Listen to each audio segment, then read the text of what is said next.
지난 1강에서 배웠죠. AI가 왜 거짓말을 하는지 그 원리요. 그런데 솔직히 말하면 AI를 잘 쓰느냐 못 쓰느냐 거의 다 한 가지에서 갈립니다.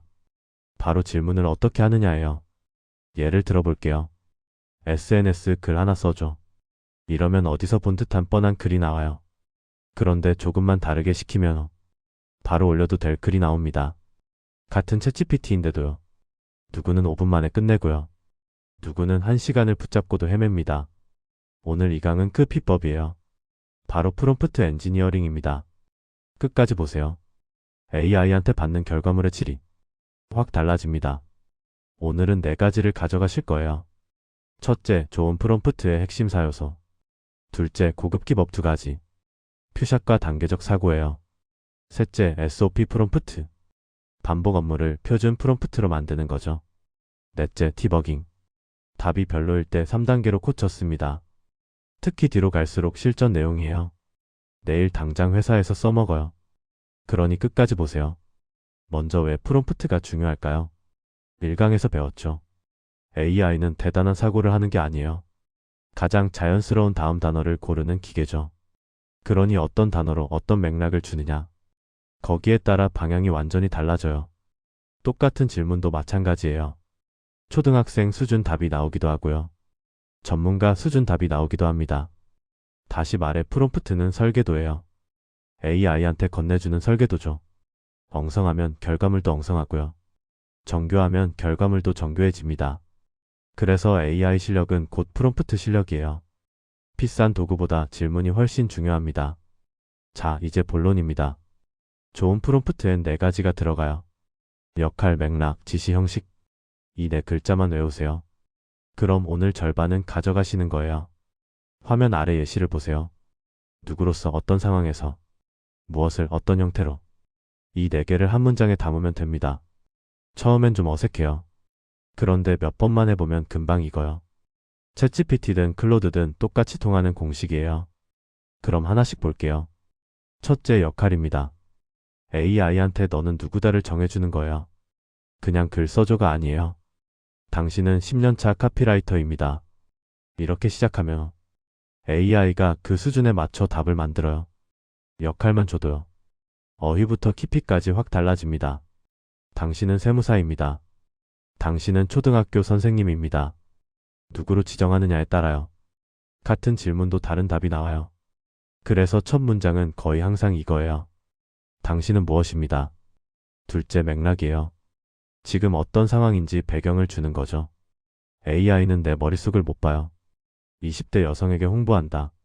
이건 사내보고용이다. 거래처에 처음 보내는 메일이다. 이런 배경을 줄수록 결과가 내 상황에 딱 맞아집니다. 맥락이 없으면 AI는 평범한 일반론만 던져요. 셋째, 지시입니다. 뭘 해달라는지 구체적으로 말하는 거예요. 잘 써줘, 괜찮게 해줘. 이런 말은 의미가 없어요. 사람마다 잘의 기준이 다르잖아요. 이렇게 하세요. 세 문단으로 요약하되 핵심 숫자는 꼭 넣어줘. 이만큼 구체적이어야 합니다. 넷째, 형식입니다. 어떤 형태로 받을지 정하는 거예요. 표로, 글머리표로. 200자 이내로 존댓말로. 형식을 지정하며 바로 붙여 쓸 수 있는 형태로 나와요. 안 정하면 AI가 산문으로 길게 늘어나요. 자, 역할, 맥락, 지시, 형식. 이 4개만 챙기세요. 결과가 확 달라집니다. 백문이 불여일견이죠. 직접 비교해 볼게요. 먼저 빵점짜리부터. SNS 글 써줘. 보세요. 어디서 본 듯한 밋밋한 글이죠. 올리기엔 좀 민망한 수준이에요. 이번엔 사요소를 넣어볼게요. 당신은 패션 브랜드 SNS 마케터입니다. 신상 원피스 출시를 홍보하려 합니다. 인스타그램 캡션을 써주세요. 톤은 트렌디하고 친근하게. 길이는 100자 내외. 이모지는 2~3개만. 결과를 보세요. 톤도 길이도 이모지도 딱 맞아요. 바로 올려도 될 수준이죠. 질문 하나 바꿨을 뿐이에요. 업무도 마찬가지예요. 보고서 요약해줘 대신 이렇게요. 당신은 경영진 보고 피서입니다. 핵심 3가지로 숫자 중심으로. 분리 5줄 이내로 요약해줘. 바로 회의에 들고 갈 요약이 나옵니다. 기본기는 됐어요. 이제 한 단계 더 올려볼게요. 첫 번째 기법 퓨샷이에요. 말은 어렵지만 별거 아닙니다. 원하는 예시를 한두 개 보여주는 거예요. 예를 들어볼게요. 제품 설명을 일정한 톤으로 쓰고 싶어요. 근데 그 톤을 말로 설명하긴 어렵잖아요. 그럴 땐 잘 쓴 예시 하나를 붙이세요. 그리고 이런 식으로 써줘. 그럼 AI가 그 패턴을 그대로 따라해요. 이건 반복 작업에 정말 강력해요. 이 형식대로 신계도 똑같이 처리해줘. 그럼 한 번에 쫙 정리됩니다. 하루 걸릴 일이 몇 분으로 줄어요. 두 번째 기법은 단계적 사고예요. 복잡한 문제는요. 한 번에 답하라고 하면 틀리기 쉬워요. 중간 과정을 건너뛰거든요. 그럴 땐 딱 한 줄만 붙이세요. 차근차근 단계별로 생각해서 답해줘. 그럼 정확도가 확 올라갑니다. 이 한 줄이 정답과 오답을 가르기도 해요. 여기에 디테일을 더하면 완성도가 확 올라가요. 출력 형식과 제약 조건을 주는 겁니다. 표로 만들어줘.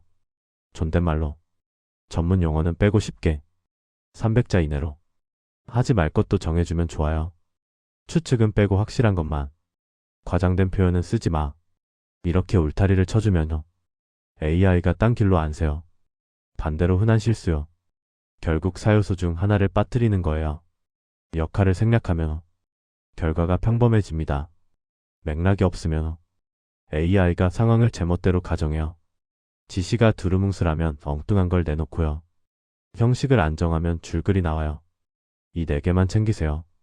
결과가 확 달라집니다. 그럼 답이 별로일 땐 어떻게 할까요? 처음부터 다시 하지 마세요.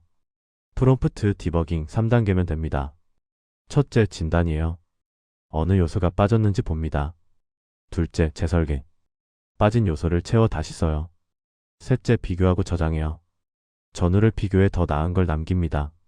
한 번에 완벽하게 쓰려고 스트레스 받지 마세요. 처음엔 대충 시켜요. 그리고 대화로 다듬으면 훨씬 편합니다. 그리고 여기서 진짜 꿀팁. 잘 먹힌 프롬프트는 흘려보내지 마세요. 메모장이든 노션이든 저장해두세요. 이게 바로 SOP 프롬프트예요. 나만의 AI 레시피 카드죠. 회의록 요약, 이메일 초안. 이런 반복 업무를 한번 만들어두면 다음엔 살짝만 고쳤으면 돼요. 매번 똑같은 품질로요. 그럼 실전에서 어떻게 쓸까요? 바로 써먹는 5가지예요. 먼저 메일. 당신은 비즈니스 메일 비서입니다. 거래처에 보낼 메일로. 5문장 이내 존댓말로 써줘. 보고서는요. 핵심 3가지 숫자 중심 분리 5줄로. 기획은요. 당신은 마케팅 기획자입니다. SNS 캠페인 아이디어 5개를. 타깃과 효과까지 표로. 엑셀은요. 어떤 함수를 쓰면 되는지 수식이랑 설명해줘. 번역은요. 자연스러운 비즈니스 영어로 격식 있게. 보세요. 5개가 전부 역할, 맥락, 지시 형식이에요. 업무만 바뀔 뿐이에요. 패턴은 똑같습니다. 그러니 이 5개를 저장해두세요. 상황에 맞게 조금씩만 바꿔 쓰면 돼요. 마지막으로 고수 팁 3가지예요. 첫째, 대화를 이어가세요. AI는 새 창을 열면 기억이 초기화돼요. 그러니 좋은 결과를 얻었으면 그 대화 안에서 계속 이어가세요. 방금 그 톤 그대로 다른 제품으로. 아까 만든 표에 한 열만 추가해줘. 이렇게 맥락을 쌓으면 AI가 내 상황을 점점 더 잘 이해해요. 결과가 좋아집니다. 둘째, 이메일 답장 자동화예요. 받은 메일을 복사해 붙여요. 그리고 역할과 형식만 지정하세요. 살짝 고쳐 바로 보낼 답장이 나옵니다. 셋째, AI한테 스스로 평가시키기. 방금 쓴 글의 약점 3가지를 말해줘. 그리고 고쳐서 다시 써줘. 그럼 AI가 스스로 검토하고 개선해요. 중요한 문서일수록 이 한 단계가 퀄리티를 크게 올려줍니다. 자, 오늘 배운 걸 정리할게요. 그 전에 하나만요. 평소 AI한테 자주 시키는 일 있잖아요. 거기에 오늘 배운 사요소를 넣어보세요. 예전 답이랑 비교해보세요. 차이가 확 느껴질 거예요. 직접 해봐야 진짜 내 것이 됩니다. 핵심 3가지예요. 첫째, 좋은 프롬프트는 사요소다. 역할, 맥락, 지시 형식이요. 둘째, 퓨샷과 단계적 사고로 한 단계 올린다. 셋째, 답이 별로면 3단계로 코드화한다. 잘된 건 SOP로 저장해 재사용하고요. 오늘 쓴 프롬프트 템플릿은요. 영상 설명란에 2강 교환으로 무료로 뒀어요. 꼭 받아서 내일 바로 써보세요. 다음 3강은 멀티모달입니다. 지금까진 글로만 시켰죠. 이제 이미지, 음성, 문서까지예요. 영수증 사진 한 장을 던지면 정산표를 만들어줘요. 회의 녹음을 넣으면 회의록을 자동으로 정리해줘요. 진짜 신세계가 열립니다. 오늘 배운 사요수가 거기서도 그대로 쓰여요. 그러니 꼭 손에 익혀두세요. 구독이랑 알림 눌러두세요. 다음 강의를 놓치지 않아요. 오늘도 끝까지 봐주셔서 감사합니다.